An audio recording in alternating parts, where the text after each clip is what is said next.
दोस्तों, पूरी की पूरी भारतीय जनता पार्टी डरी हुई है, सहमी हुई है। प्रधानमंत्री नरेंद्र मोदी जो सबसे शक्तिशाली नेता कहलाते हैं, उनकी भी हवाइयां उड़ी हुई है। ये हवाइयां क्यों और कैसे उड़ी हुई है, इस रिपोर्ट में आपको बताऊंगी कि कैसे बीजेपी के एक छोटे से मंत्री से पूरा का पूरा भाजपा जो है डरा हुआ है। उनके अंदर इतनी साहस नहीं है कि सेना का अपमान करने वाले मंत्री के खिलाफ कोई कड़ी कार्रवाई की जा सके। अब सुप्रीम कोर्ट ही एकमात्र विकल्प है दोस्तों कि सुप्रीम कोर्ट इस पूरे मामले पर क्या एक्शन ले सकता है, क्योंकि 24 घंटा से ज़्यादा हो चुका है और अब तक ना प्रधानमंत्री नरेंद्र मोदी और ना बीजेपी के किसी नेता ने मंत्री विजय शाह से इस्तीफा लेने की मांग की है, इस्तीफा की पेशकश की है। यहाँ तक कि जब इस्तीफा का सवाल मध्य प्रदेश के मुख्यमंत्री मोहन यादव से पूछ लिया मीडिया ने, तो वो उन पर ही भड़क गए, उनका ही माइक साइड कर दिया है। चलिए आपको बता दें कि कैसे और क्यों भाजपा के इस वाले मंत्री से पूरी की पूरी बीजेपी डरी हुई है, मोदी शाह डरे हुए हैं। दरअसल दोस्तों, बयानवीर मंत्री विजय शाह के बयान से पूरे देश में बीजेपी की जमकर फजीहत हो रही है।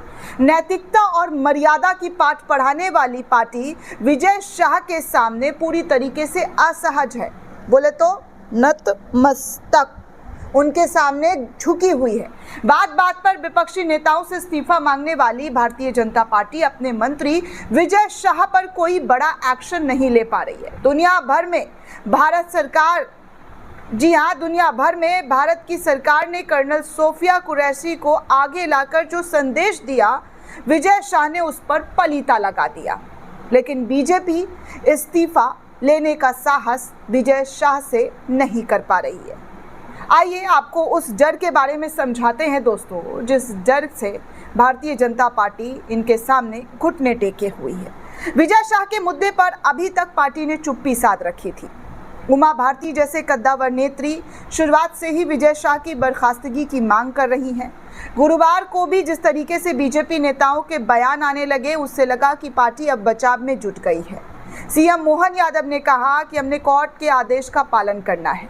वहीं राज्य की मंत्री प्रतिमा बागरी ने कहा कि उनकी मंशा को किसी को अपमान करने का नहीं था, उन्होंने तो माफी मांग ली है। अब पूरा मामला कोर्ट के पाले में चला गया है। संगठन और सरकार सभी चीजों पर नजर रख रही है। वहीं विजय शाह ने चुप्पी साध रखी है। सरकार कह रही है कि हमने कोर्ट के आदेश का पालन किया है। ऐसे में अब ये संभावना कम हो रही है कि विजय शाह का मंत्री पद से इस्तीफा होगा। वहीं पार्टी में भी इस मसले पर कोई कुछ नहीं बोल रहा है, न शाह, न नड्डा, न राजनाथ, न मोदी, सब के सब खामोश, चुप है, एकदम चुप्पी साध रखी है। बीते कुछ साल में बीजेपी की नीति अब बदल गई है। विपक्ष की मांगों पर नेताओं के इस्तीफे नहीं होते हैं, चाहे वो विवाद कितना भी बड़ा क्यों ना हो। यूपी में मंत्री टेनी मिश्रा के बेटे किसान पर कार चढ़ाकर निकल जाते हैं, लेकिन कोई कार्रवाई बीजेपी की तरफ से नहीं होता है। ब्रिजभूषण के मामले में भी पार्टी चुप रहती है। ऐसे में विजय शाह के मामले में भी पूर्ववर्ती मामले से जोड़कर इन तमाम मुद्दों को देखा जा रहा है। इसकी संभावना कम ही है कि विजय शाह को बीजेपी के जरिए इस्तीफा दिया जाएगा, बर्खास्त किया जाएगा। शाह का इस्तीफा ना होने की एक बड़ी वजह है कि वो आदिवासी वोटरों को साधते हैं, यानी कि यहाँ पर भी वोट, सेना से भी बड़ा वोट मंत्री जी का वोट है। सेना के खिलाफ अपमानित शब्दों का इस्तेमाल करते हैं, लेकिन बीजेपी देख रही है वोट, क्योंकि उनके पास आदिवासी वोटर है। हरसूद और आसपास के आदिवासी इलाके में शाह का काफ़ी प्रभाव है। वो पिछले 40 साल से इस क्षेत्र का प्रतिनिधि कर रहे हैं। 12 साल पहले 14 अप्रैल 2013 को उन्होंने झाबुआ में महिलाओं के खिलाफ अपमानजनक बयान दिया था। तब उनसे केवल 4 महीने के लिए मंत्री पद छीना गया था, फिर उनको वो सौंप दिया गया। अब कांग्रेस के पास आदिवासी नेता है, लेकिन बीजेपी के पास गिने चुने चेहरे हैं, जिनमें विजय शाह भी शामिल है।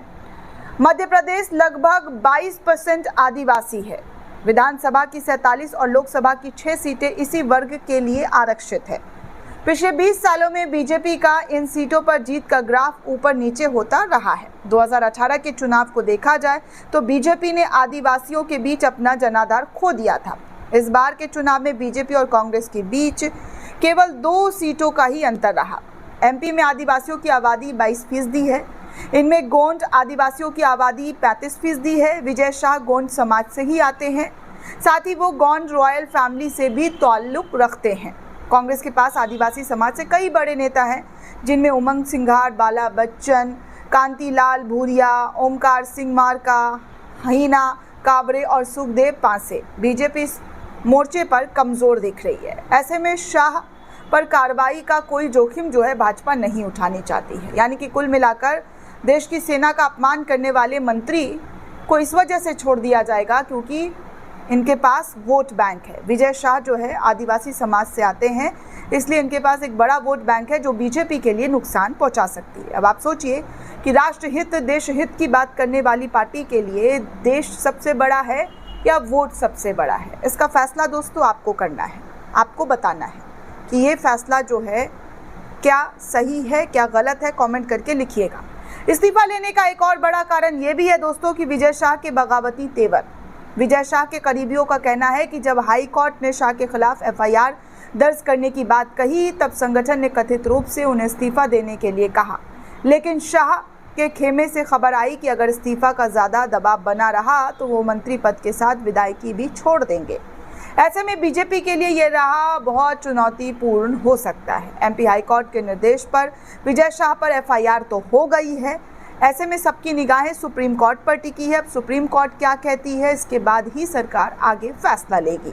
लेकिन मोदी की मुसीबत तो अभी इस वक्त बढ़ी हुई है, क्योंकि मोदी जी के अनमोल रत्नों के जरिए जो सेना का अपमान किया जा रहा है, उसको लेकर अब विपक्ष मोदी जी से सवाल पूछ रहे हैं कि आखिर इतना डर, इतना चुप्पी क्यों साधे हुए हैं।